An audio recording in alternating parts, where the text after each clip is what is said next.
Le Buzz Room Service. À côté de chez vous, il y a forcément quelqu'un qui fait le buzz. Bon, tu l'as vu tout à l'heure, c'est pas une surprise. Voilà, tiens, Cynthia, enfile donc ça. Non mais t'es sérieux là, un tutu rose? Bah oui, et le juste au corps qui va avec, sans oublier les ballerines, pour voir si tu sais faire des pointes. Non mais ça va pas bien. Tu m'imagines petit rat d'opéra, moi? Non mais franchement, j'ai la grâce de Damido avec un pinceau.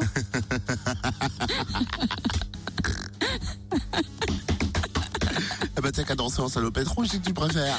Mais je sais pas danser, pourquoi t'insistes? Mais pour le buzz ce matin, on se met en mode danse contemporaine avec le festival dans l'agglomération dijonnaise du 15 janvier au 1er février. Initié par l'association Ardence, devenue l'un des 12 centres de développement chorégraphique de France, 11 spectacles au programme, une quinzaine de chorégraphes, des ateliers, des stages, une exposition pour découvrir la danse contemporaine sur la pointe des pieds. Plus si affinité. Allez, petite historique du festival avec Jérôme Franc, directeur du CDC Dijon, Bourgogne. Bonjour. Bonjour. Peut-on rappeler tout d'abord comment est né le festival? Alors le festival est né en 88 sous l'impulsion de 4 femmes, jeunes femmes à l'époque, qui étaient amoureuses de la danse et qui bénévolement donc avaient monté ce premier festival qui avait duré 3 jours, il me semble.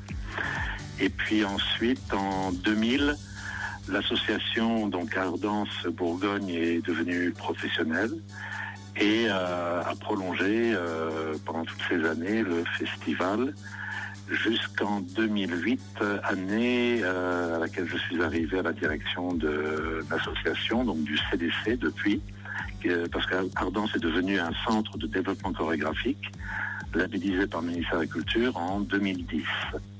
Voilà, et depuis, donc, nous poursuivons l'aventure du festival tout en travaillant tout au long de l'année auprès des publics très divers, des jeunes et des moins jeunes, des amateurs, des professionnels, avec des propositions d'ateliers, de stages et de spectacles en diffusion dans la région également. Alors c'est vrai, plusieurs salles dijonnaises vont accueillir ces spectacles, ce festival, coup d'envoi vendredi. Quels sont les temps forts de ce festival?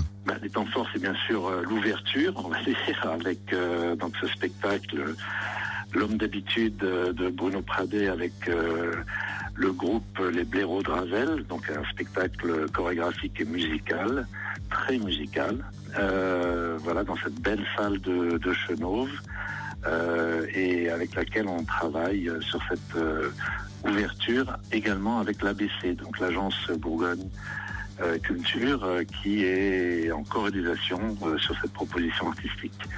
Et ensuite, on va enchaîner pendant 2 semaines les spectacles à l'Opéra, au CDN, donc au Théâtre Dijon-Bourgogne, au Théâtre Mansart, à l'Athénéum, et jusqu'à Mâcon également pour une proposition d'Emmanuel Vaudine. C'est de la danse contemporaine, est-ce que c'est accessible aux néophytes? Alors oui, vraiment.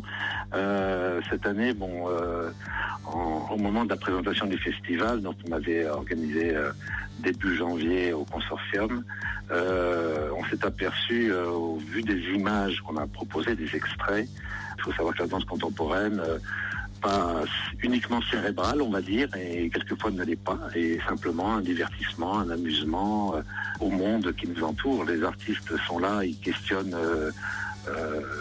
l'humanité, notre état, dans tous ces états justement. Vous l'évoquiez tout à l'heure, des ateliers chorégraphiques et stages auront lieu en marge du festival. À qui s'adresse-t-il? Alors il y a un atelier qui est en direction des seniors, mais sinon c'est des amateurs, voilà.